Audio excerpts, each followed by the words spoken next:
جملہ ارشاد فرما دیا کہ احمد رضا کے پاس اس کے آگے لکھنے کے لیے کوئی جملہ ہی نہیں جو آپ کی شان میں لکھا جا سکے۔ میرے نبی کی شان اتنی عرفہ و اعلیٰ ہے کہ اگر کتابوں پر کتابیں لکھی جائے تو نبی کی زندگی کا ایک چیپٹر بھی لکھ کر ختم نہیں کیا جا سکتا ہے۔ نبی پاک علیہ السلام کو اللہ تبارک و تعالیٰ نے تمام خوبیوں کا، تمام اچھائی اور بھلائیوں کا جامع بنا کر دنیا میں بھیجا ہے۔ دنیا میں جتنے حسین ہیں تمام حسینوں میں سب سے حسین بنا کر اللہ نے اپنے محبوب کو بھیجا ہے۔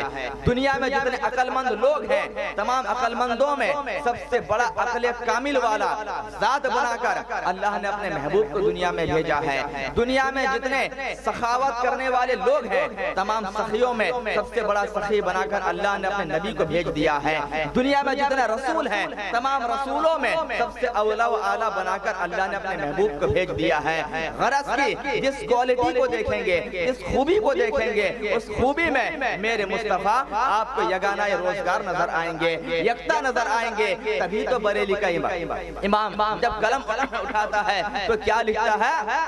یا رسول اللہ، یا حبیب اللہ صلی اللہ علیہ وسلم، سب سے اولا و اعلیٰ ہمارا نبی، سب سے بالا و بالا ہمارا نبی۔ یا رسول اللہ کون دیتا ہے؟ دینے کو منہ چاہیے، دینے والا ہے سچا ہمارا نبی۔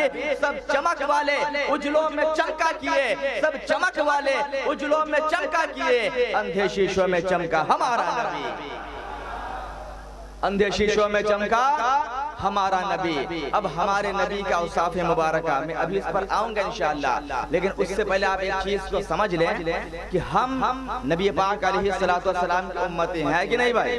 ہے نا؟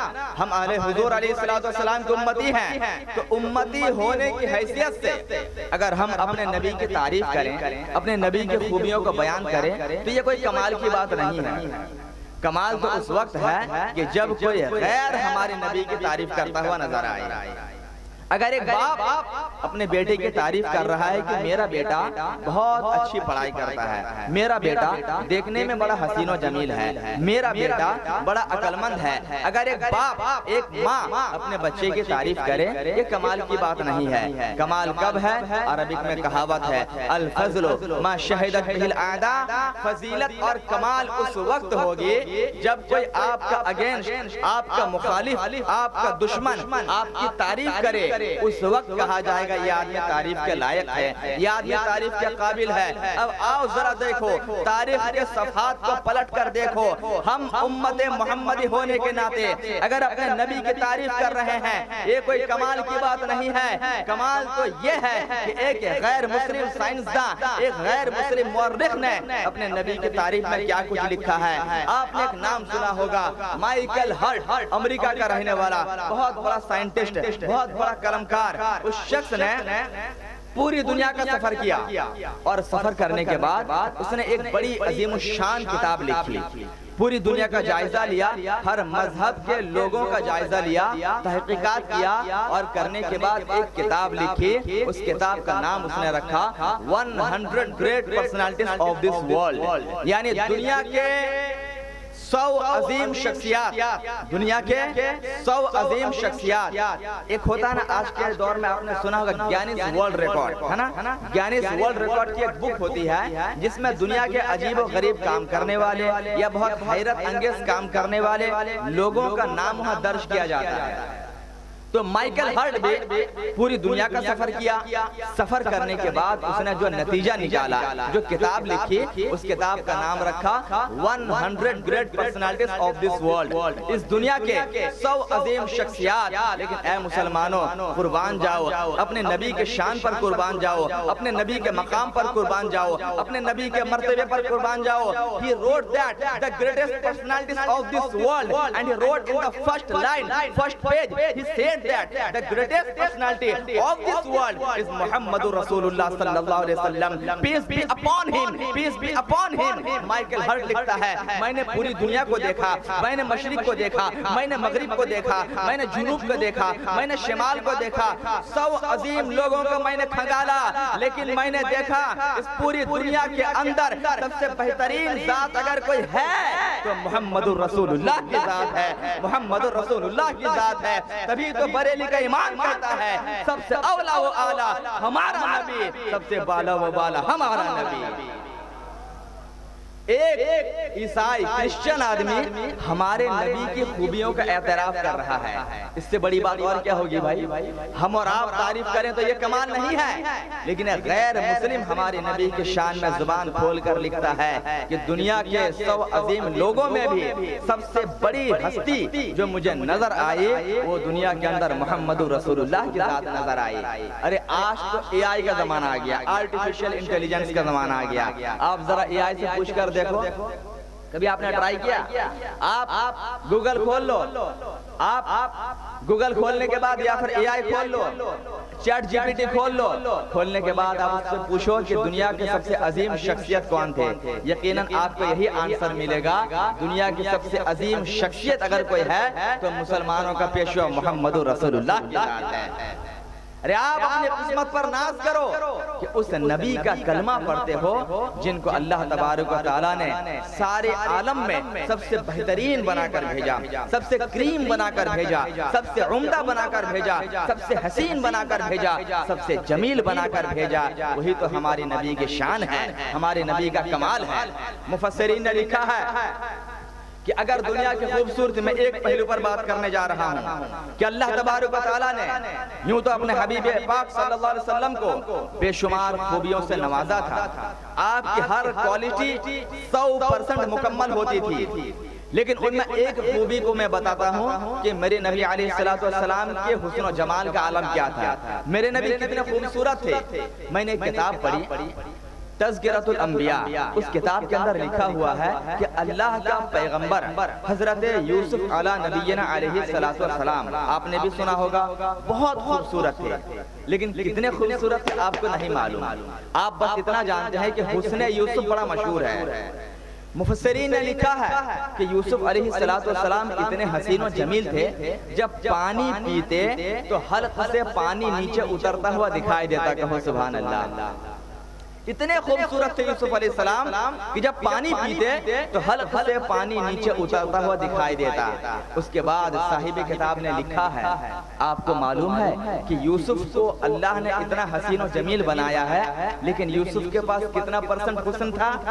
آگے وہ لکھتے ہیں کہ اگر دنیا کی خوبصورتی کو، اگر دنیا کی بیوٹی کو 100 حصوں میں ڈیوائیڈ کر دیا جائے، 100 حصوں میں ڈیوائیڈ کر دیا جائے، اس میں سے صرف آدھا پرسنٹ، یعنی 1% بھی نہیں، صرف آدھا پرسنٹ خوبصورتی حضرت یوسف علیہ السلام کو عطا کی گئی تھی۔ اب ذرا آپ اندازہ لگائیے، حضرت یوسف علیہ السلام کو صرف 0.5% خوبصورتی عطا کی گئی تو اتنے حسین و جمیل کہ پانی پیتے تو حلق سے نیچے اترتا ہوا دکھائی دیتا۔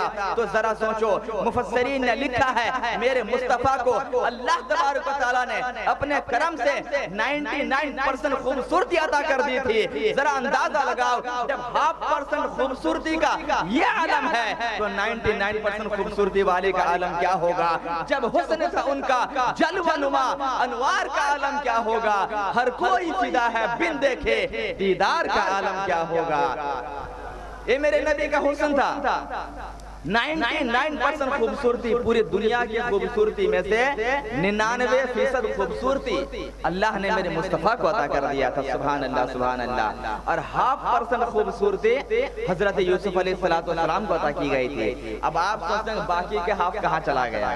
تو اب آپ کو بتاؤں، باقی جو 0.5% خوبصورتی بچی ہے اسی میں پوری دنیا کے لوگ اپنے آپ کو حسین و جمیل سمجھتے ہیں۔ کتنے تعجب کی بات ہے، باقی جو 0.5% خوبصورتی ہے اسی میں پوری دنیا کے لوگ حسین و جمیل کہلاتے ہیں۔ اسی میں کوئی مس انڈیا ہے تو کوئی مس ورلڈ ہے، اسی میں ذرا سوچو تو صحیح، جب 100 میں سے 0.5% خوبصورتی پا کر کے کوئی مس ورلڈ بن رہی ہے، کوئی مس انڈیا بن رہی ہے، کوئی اپنے آپ کو کچھ سمجھ رہا ہے، کوئی اپنے آپ کو کچھ سمجھ رہی ہے، مارکیٹ میں نکل جاؤ تو حسن و جمال کا بازار آپ کو نظر آئے گا، لیکن ذرا سوچو تو صحیح، جب 0.5% خوبصورتی پا کر کے آج دنیا کے لوگ ایسے حسین و جمیل ہمیں نظر آتے ہیں، تو جس ذات نے 99% خوبصورتی پائی تھی ان کے حسن حسن کا اندازہ کون لگا سکتا ہے؟ اللہ جانے، اللہ کے بتانے سے رسول اللہ جانے کہ میرے مصطفیٰ کو اللہ نے کتنا حسین و جمیل بنایا تھا۔ تو میرے نبی کے حسن کا ایک گوشہ تھا، میرے نبی کی سیرت کا ایک باب یہ تھا کہ اللہ نے میرے نبی کو کیسا حسین و جمیل بنا کر دنیا میں بھیجا تھا۔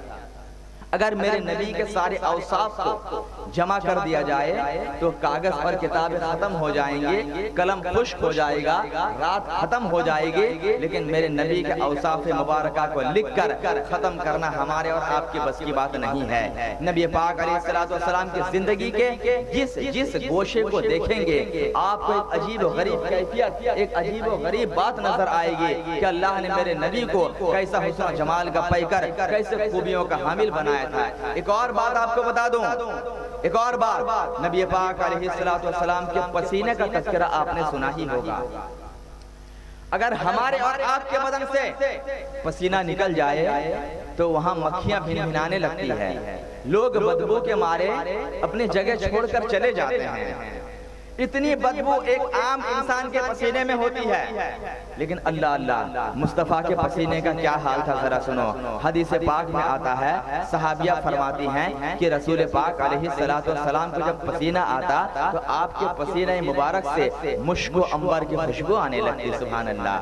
صحابہ کرام، صحابیہ حضرات شیشی لے کر رسول اللہ کے بارگاہ میں پہنچ جاتی، یا رسول اللہ آپ کا پسینہ مبارک چاہیے، کیا کرنا ہے؟ یا رسول اللہ غریب ہوں، لاچار ہوں، خوشبو خریدنے کا پیسے نہیں ہے، گھر میں بیٹی کی شادی ہے۔ حضور نے فرمایا جاؤ میرا پسینہ لے لو۔ حضور کے پسینہ مبارک کو شیشی میں خاتون بھرتی ہیں اور گھر لے جا کر اپنی بچی کی شادی میں اپنے بچی کے بدن پر مل دیتی ہے۔ قسم خدا کی صرف دلہن نہیں مہکی، صرف دلہا نہیں مہکا، بلکہ محدثین نے لکھا ہے 7 نسلوں تک جتنے بچے پیدا ہوتے گئے رسول پاک کی پسینے کی برکت سے سب مہکتے ہوئے پیدا ہوتے چلے گئے۔ ان کی مہک نے دل کے غنچے کھلا دیے ہیں۔ اعلیٰ حضرت کیا فرماتے ہیں؟ ان کی مہک نے دل کے غنچے کھلا دیے ہیں، جس راہ چل گئے ہیں گونچے بسا دیے ہیں۔ یہ میرے نبی پاک علیہ السلام کے پسینے کا حال ہے۔ آج کچھ لوگ پگلا گئے ہیں، کیا ہو گیا ہے؟ دماغ خراب ہو گیا ہے۔ معاذ اللہ کیا کہتے ہیں؟ نبی بڑے بھائی کی طرح ہے۔ کیا کہتے ہیں؟ نبی ہم جیسے ہیں، فرق یہ ہے کہ وہ بڑے بھائی ہیں، ہم چھوٹے بھائی ہیں۔ نبی کے پاس 2 ہاتھ، ہمارے پاس بھی 2 ہاتھ، نبی کے 2 آنکھیں، ہماری بھی 2 آنکھیں، نبی کے 2 کان، ہمارے بھی 2 کان، نبی بھی کھاتے ہیں ہم بھی کھاتے ہیں، نبی بھی شادی کرتے ہیں ہم بھی شادی کرتے ہیں، تو فرق کہاں ہوا؟ فرق بس اتنا ہے کہ وہ نبی تھے، ہمارے بڑے بھائی کی طرح تھے۔ العیاذ باللہ۔ وہابیوں کا بہت بڑا امام، ایک دم سڑا ہوا امام شاہ اسماعیل دہلوی نے تقویت الایمان نامی کتاب کے اندر یہ بات لکھی، جو میرے پاس وہ کتاب موجود ہے۔ اب ذرا میں آپ کے ذہن دینا چاہتا ہوں، ابھی میں نے نبی پاک علیہ السلام کے پسینے کا تذکرہ کیا کہ نہیں؟ کیا کہ نہیں؟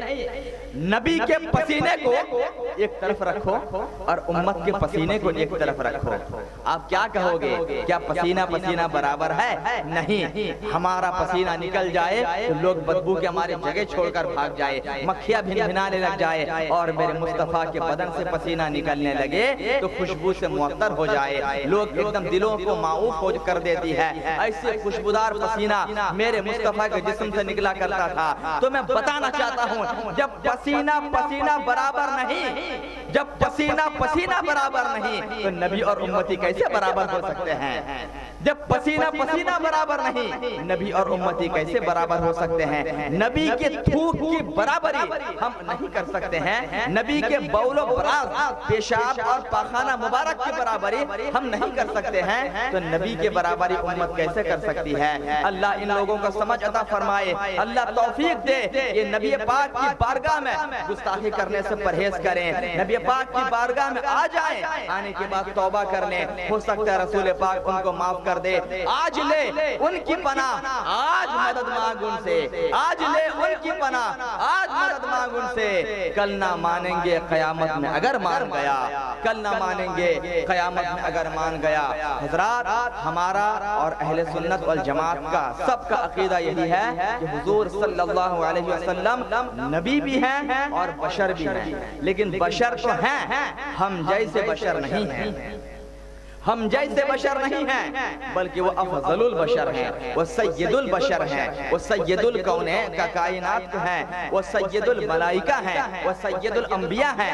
ہم اور آپ جیسے بشر نہیں ہیں۔ ارے کم بخت، ارے نادان، تمہیں نبی کا کھانا تو نظر آ گیا، لیکن نبی جو صوم وصال رکھتے تھے وہ تم کو نظر نہیں آیا۔ عقل کے اندھے، خدا جب دین لیتا ہے عقل چھین لیتا ہے۔ نبی کا کھانا تمہیں نظر آ گیا، لیکن تم نے نہیں دیکھا کہ میرے مصطفیٰ صلی اللہ علیہ وسلم صوم وصال رکھا کرتے تھے۔ کیا مطلب؟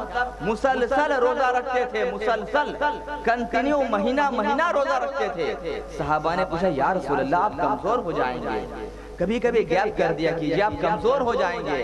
حضور نے فرمایا ایکم مثلی، تم میں سے کون میری طرح ہے؟ تم میں سے کوئی میری طرح نہیں ہے۔ مجھے میرا رب کھلاتا ہے، مجھے میرا رب پلاتا ہے، لہٰذا مجھے صوم وصال رکھنے کی اجازت ہے، لیکن کسی امتی کو صوم وصال کی اجازت نہیں ہے۔ تو مصطفیٰ نے خود فرما دیا کوئی مصطفیٰ کے مثل نہیں ہے۔ نبی کو بشر اس معنی کر بتایا گیا کہ اللہ نے اس لیے آپ کو بشر بنایا تاکہ بندوں تک پیغام پہنچانے میں آسانی ہو جائے، لیکن حقیقت تو میرے مصطفیٰ کی نور ہی نور ہے، جس کو خود میرے مصطفیٰ نے ارشاد فرمایا اول ما خلق اللہ نوری، پروردگار عالم نے سب سے پہلے جس چیز کو پیدا کیا وہ مصطفیٰ کے نور کو پیدا کیا، کہیں سبحان اللہ۔ میرے مصطفیٰ کے نور کو، تو میرے نبی نور بھی ہیں اور بشر بھی ہیں، لیکن ہم جیسے بشر نہیں بلکہ نوری بشر ہیں۔ یہ اہل سنت والجماعت کا عقیدہ ہے۔ ایک بات ہمیشہ یاد رکھیں کہ نبی خدا بھی نہیں اور خدا سے جدا بھی نہیں۔ اسی نے کیا بہترین انداز میں کہا تھا، میں مانتا ہوں اے عقل والو میرا محمد خدا نہیں ہے، میں مانتا ہوں اے عقل والو میرا محمد خدا نہیں ہے، مگر یہ نقش دلوں میں کر لو کہ وہ خدا سے جدا نہیں ہے، مگر یہ نقش دلوں میں کر لو کہ وہ خدا سے جدا نہیں ہے۔ اللہ تبارک و تعالیٰ نے اپنے محبوب کو سارے کمالات اور ساری خوبیاں عطا کر دی تھی۔ آپ کی زندگی کے جس پہلو کو دیکھیں، جس چیپٹر کو دیکھیں، آپ کو روشن اور تابناک آپ کی سیرت مبارکہ نظر آئے گی۔ آج آپ کا جلسہ سیرت رسول کانفرنس، اب اس کے تعلق سے میں نبی پاک علیہ السلام کی کچھ سنتیں اور کچھ سیرتیں موجودہ دور کے لحاظ سے سائنسی پہلو کے اعتبار سے آپ کے روبرو رکھنا چاہوں گا، لیکن آئیے اس سے پہلے ہم اور آپ مل کر ایک بار جی لگا کر درود پاک پڑھ لیں۔ اللہم صلی علی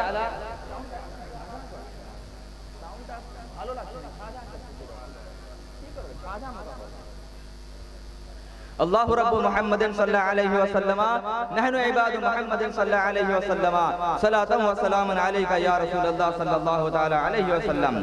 حضرات محترم، نبی پاک علیہ السلام کی سیرت دنیا کی تمام سیرتوں میں سب سے بہترین سیرت ہے۔ آج تک دنیا میں جتنے لوگ آئے ہیں ان تمام لوگوں میں سب سے بہترین سیرت اگر کسی کی ہے تو سیرت مصطفیٰ ہے، کیونکہ قرآن اس پر ناطق ہے۔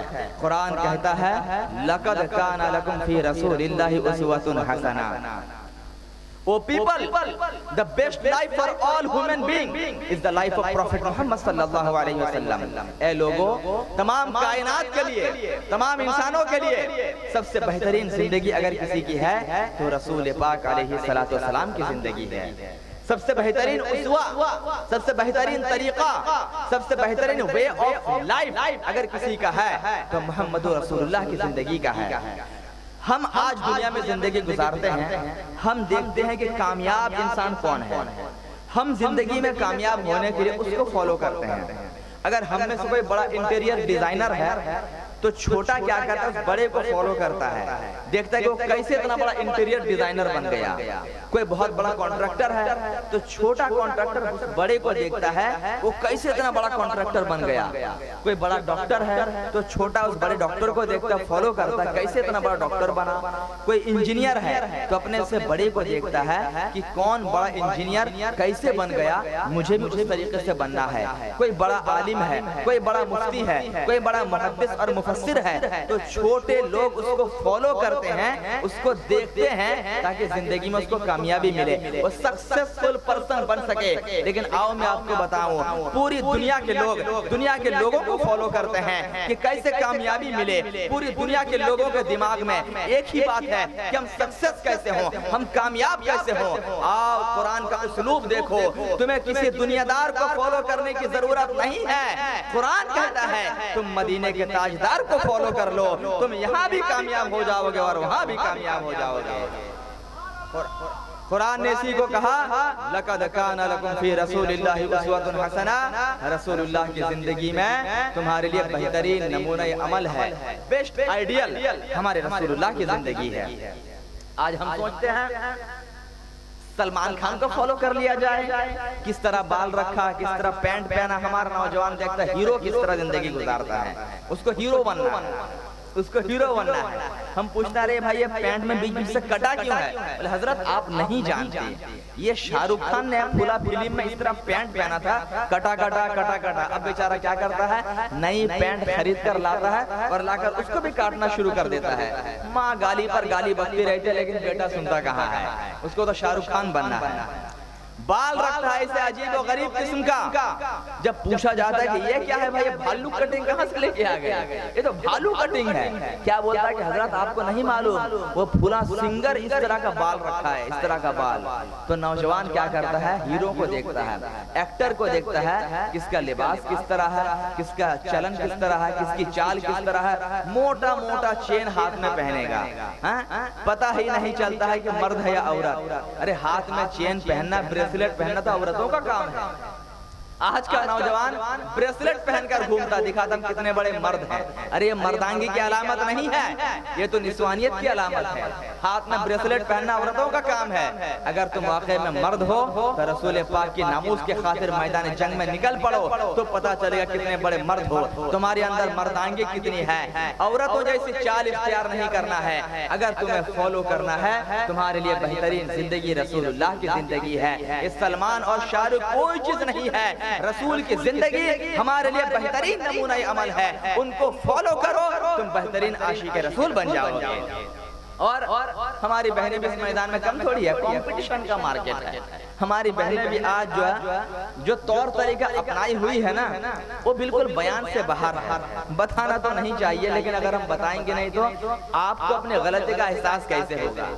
یہ کیا کرتی ہیں، یہ دیکھتی ہیں کہ کون ہیروئن کس طرح کا لباس پہنی بھیا، کون ہیروئن کس طرح کا ہیئر کٹنگ کی ہے، اس کو دیکھنا ہی یہ چیز ہے۔ اب ان کو یہ سیدھا سیدھا بال رکھنا خراب لگنے لگا، بولے یہ اولڈ فیشن ہو گیا ہے۔ اب ان کے بال یہاں سے کٹے، یہاں سے کٹے اور پیچھے 4 طرح کا کلر لگا ہوا ہے، آگے لال پیچھے ہلدی، ایسا لگتا ہے کہ سرکس میں اس کو بند کر رکھا گیا تھا، سرکس سے چھوٹ کر بھاگ آئی ہے باہر، ایسا محسوس ہوتا ہے۔